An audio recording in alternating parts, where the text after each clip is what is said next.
Wong iku yen masyarakat padha nikodake yen dhewekne iku wong bagus. Sedengake kote ora cocok karo apa kang dadi anggapane masyarakat. Niki lho. Iya ya, ngono kuwi lho. Wis ketoke kaya apik kok jumlane njero niki elek niki. Kok ora anggapane masyarakat ora apik ora cocok to. Dianggap aku apik jumlane njero elek. Loh, iki nglakoke politik kontor kuwi ngono kuwi. Enek kuwi karo masyarakat apik ngene mungkin masyarakat yo apik ya jumlane jerone elek. Supaya nemen oleh ngakeh-ngakeh istighfar. Selagi kawula iku isih anduweni laku-laku ala kang samar. Kang ora den weruhi masyarakat. Kang bisa kaweleh-welehaken ana ing donya lan akhirat. Niku kedadian kathah. Saes. Enten wong ngeten. Gua ngadak jam wirang-wirang. Ngadak keluar gulu ngelak tenan. Padahal wonge ora apa-apa. Wonge ora tumindak Allah lho. Gua nangis tenan. Ya Allah Gusti. Nek anakku ijo muni kaya ngono lho. Wong tuwa ora apa-apa, wong lugu. Wong anak ora ngerti kas lunga kuwi muni wong tuwa ora tata padha ngono kuwi. Wih. Wis gelanane ya Allah Gusti. Nangis wong. Ngene iki. Lah ku ora tata le apa to le ya. Ngene kuwi iki kok penyenamu. Aku ki bagus ora ngono. Memindah kurang, aku karo sapa enak bagus tak benci. Lah kok kowe mah nyono aku sing kaya ngono. Lah iki ngene iki kuwi karo wong tuwa dhewe. Nanti dong, padahal wong iki ora apa-apa iki. Wong lugu iki. Wis Pak iki wis napa? Ya sing sabar. Wong ngoten iku. Wis sabar monggar. Mangko sak kaya dikusol iki mungkin ilang. Ngoten iku. Kita nggih kadang kala ana sing masyarakat le wah jebone ngaku apik bae jebone elek. Lho niku yo akeh. Kang bisa mutuk kang bisa kamleh-leh ana ing dalan akhirat iku kang patut yaiku kakek istighfar lan tansah wedi. Astagfirullahaladzim. Ngene nggih sakniki niku kathah do nganggo tinggal laku politik kathah. Nek randerane nggih nuwun sewu sakniki pokoke barang-barang mitasi niku kathah. Estu arang-arang sing nyekel hakikate ning kadang kala nganggo mitasi. Njobone apik jerone elek. Niki lho nggih jobo mas gak jerone tembogo. Lah ini arep pemain apa kuwi ganggu terus dan ora siapa nimbrah. Bukti yang ini kata kan jero dibokok. Yang men mula ala ketara becik ketitik. Yang wonten niku ala gojobo. Wah, jerone kan ledek. Ya ketara niku mungkin. Mungkin aku salah mungkin duduk gitu. Wis pirang-pirang kanan iki atus ngaten. Karena wong iku jenenge mbabur masyarakat. Wis sak geleme dhewe nganggo politik nganggo piye ngene iki lho masyarakat. Mungkin wis cetha lah ya. Karepe junjung masyarakat ngeten-ngeten jebule gelar entuk lah. Ngeten iki lho. Kodene duwe pamrih digedhen pamrih. Nggih, saiki dadi elek kaya ngene. Walaupun to tidak ditinggal iki sak kelebatan ya apik ning ternyata dadine Allah. Waqat qalulan nuwun dawuh sapa ulama ahli thariqah. Sasaruna sidhaluwe elek-eleke manungsa. Iku man wong yandro kang nyono sapa. Kang nyono sapa nasu masyarakat utawa manungsa. Benggal wong mau al-khair yang bagus. Bahwa kada utai wong mau bil batin ing dalem batine iku malah khilaf bidalika tetep pengen sen mulayan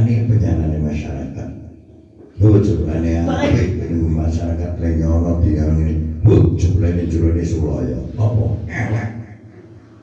Lah biasane kuwi gitu. Biasane kuwi kula terus nganggo bahasane politik. Gitu politik kotor niku. Nah, kurang prih awake dhewe jumlahnya. Ya Allah. Wis ado iki karo penyono wis temane. Mula terus do kumpul.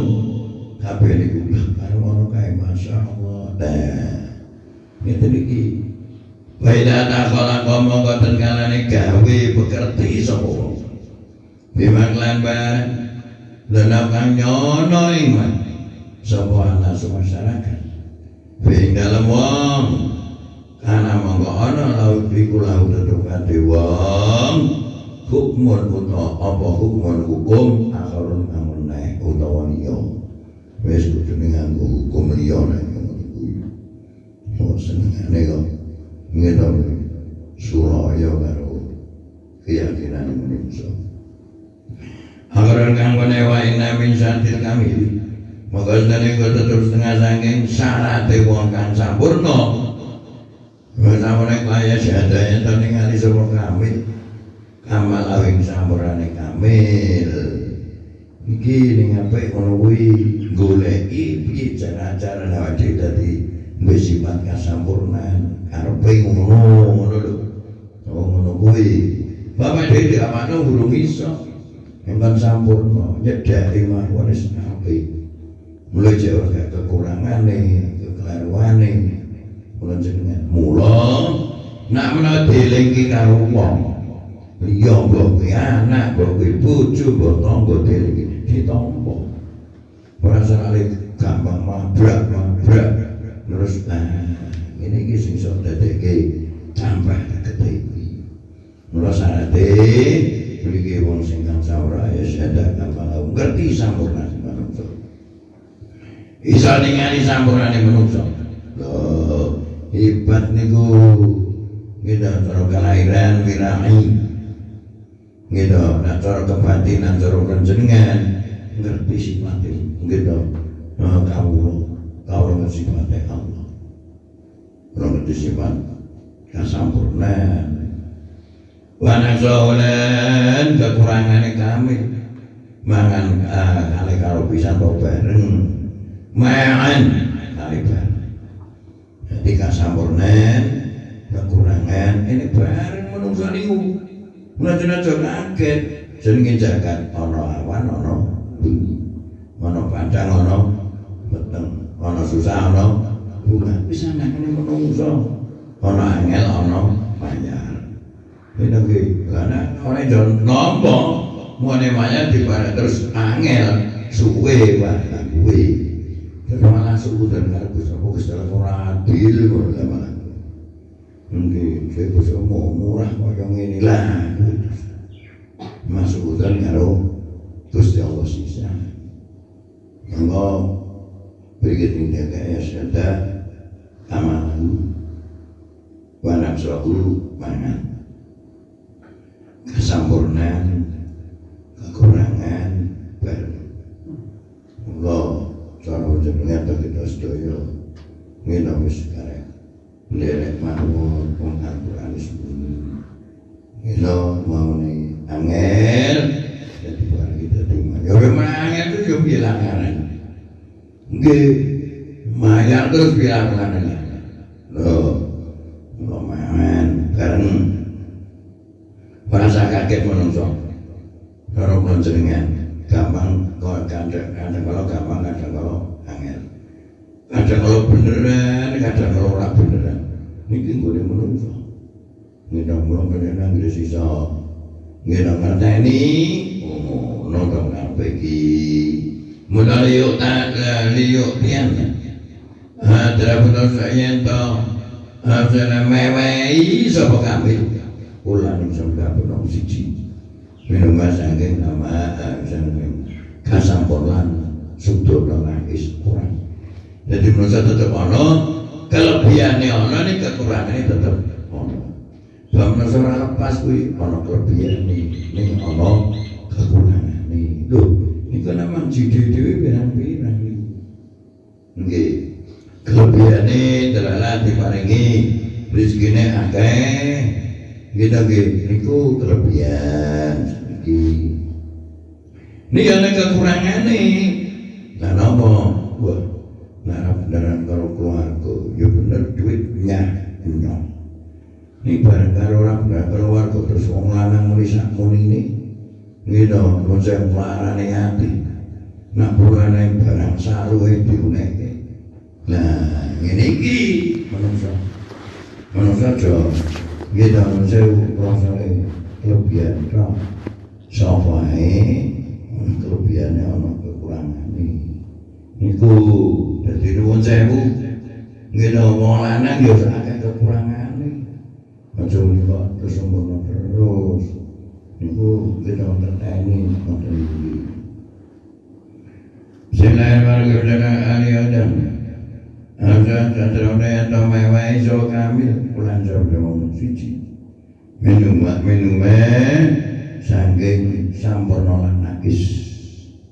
Hakoe kaikulan bina syukri saking syukur wis nek kelebihane ape syukur. Wis ora wis oleh syukur. Syukur dihakikatke ilmu wong syukur. Minangke lambene alhamdulillah anjene no. Yang kuwi kita wis geseh niku. Lha terus nuwun sewu. Malah syukur karo Gusti Allah saya elek mulai.